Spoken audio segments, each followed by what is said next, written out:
collector car fans out there, there's Radar and Clutch for you.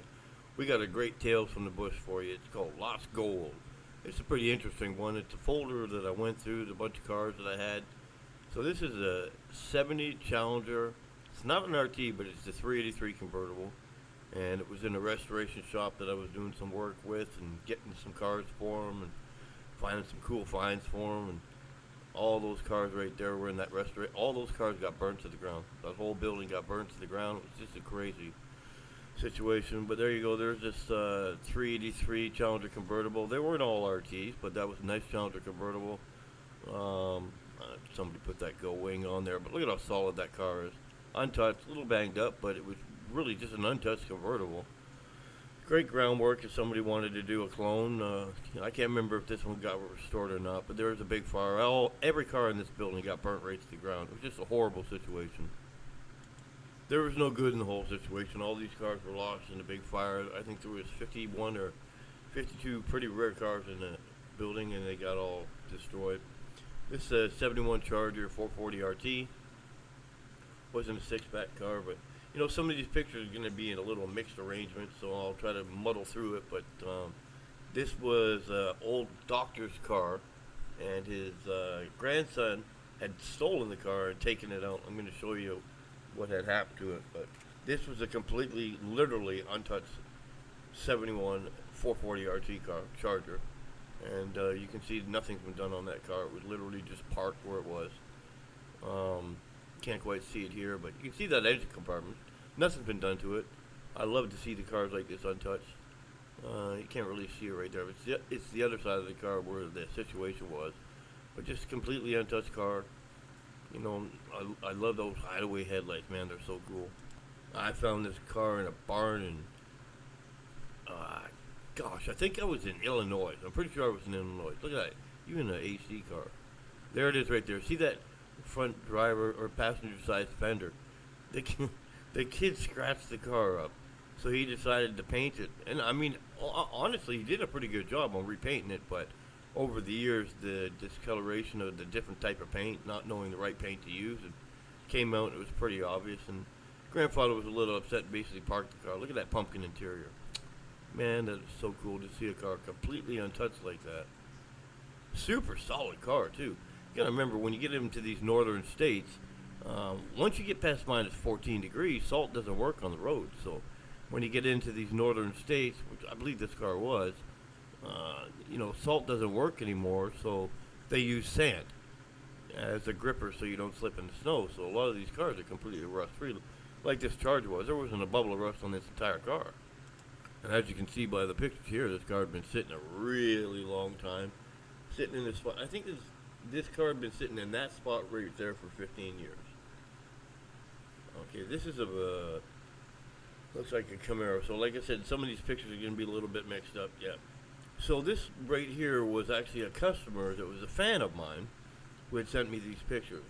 And anybody that's big with Chevrolet and the whole Copo situation and Yanko situation, please help me out here. I'm going to give you as much information as I can, but from what I remember, this was a weird, but a real 427 Copo Camaro.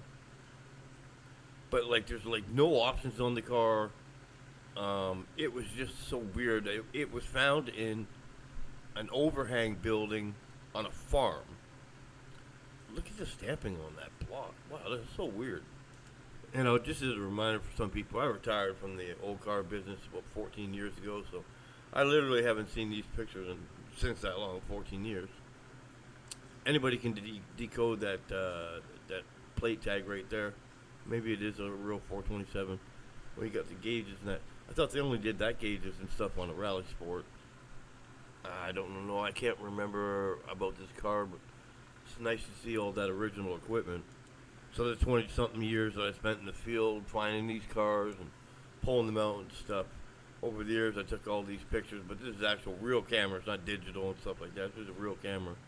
And, you know, I decided to do my Tales from the Bush. I wrote a book called Tales from the Bush on my adventures, and here's some of the pictures from all that. So I'm not quite familiar. I don't remember because I'm old now, all the pictures, but anybody that can help me out with this right here, I'm sure this guy sent me this picture because it was a Yanko, but Look at how the numbers are over stamped like that. That was just so weird. Did that on a Mopar, you'd have big problems. Maybe anybody looking at this can tell me if that was a Copo. And I was just going to publish my book, Tales from the Bush, and it was a new assistant that I had that had gone through all my stuff and said, you know, you need to make YouTube videos about this so people can see. Look at that car.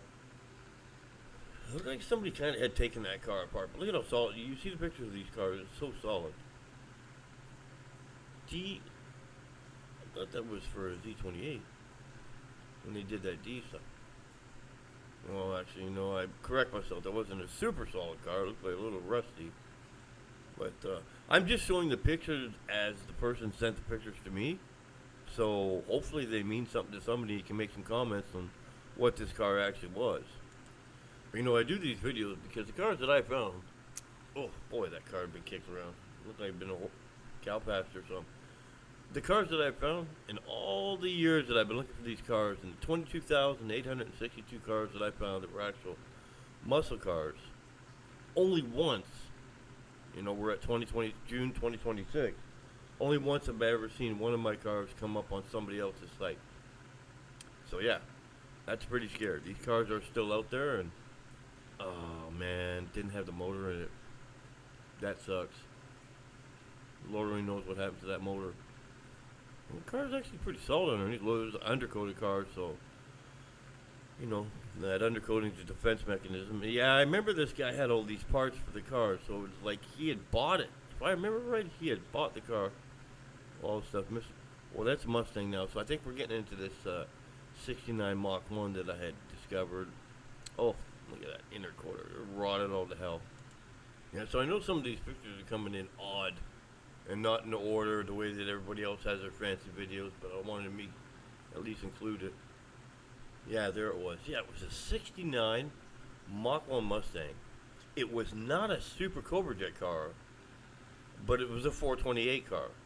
I remember there was something weird about it. That's not a 4-speed shifter. I don't know if that's a 4-speed shifter or not.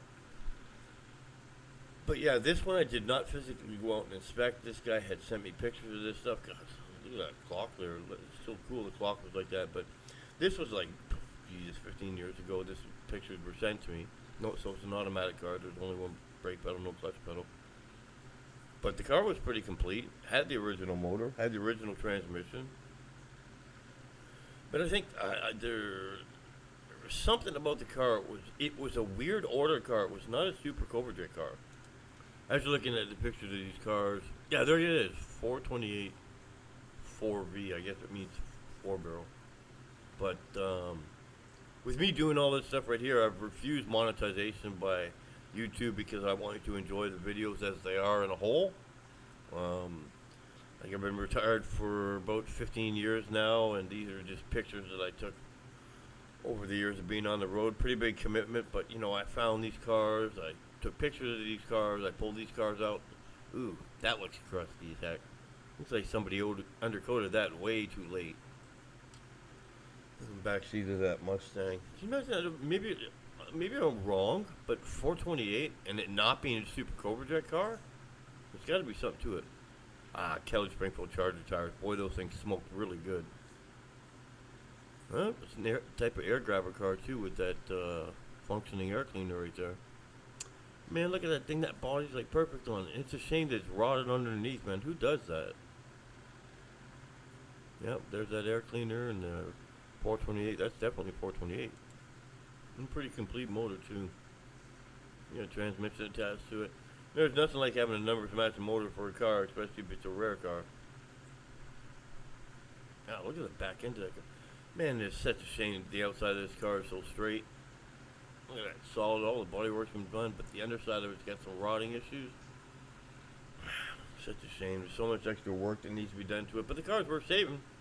It's a 428 Cobra Jet, not a Cobra Jet car, sorry, 428 car. That's interesting. Boy, that motor's been banged around quite a bit. Oh, you see, look at the bottom of the, underneath the gas pedal there. That's rotted out pretty bad. The floor pan's all been rotted out. Good God.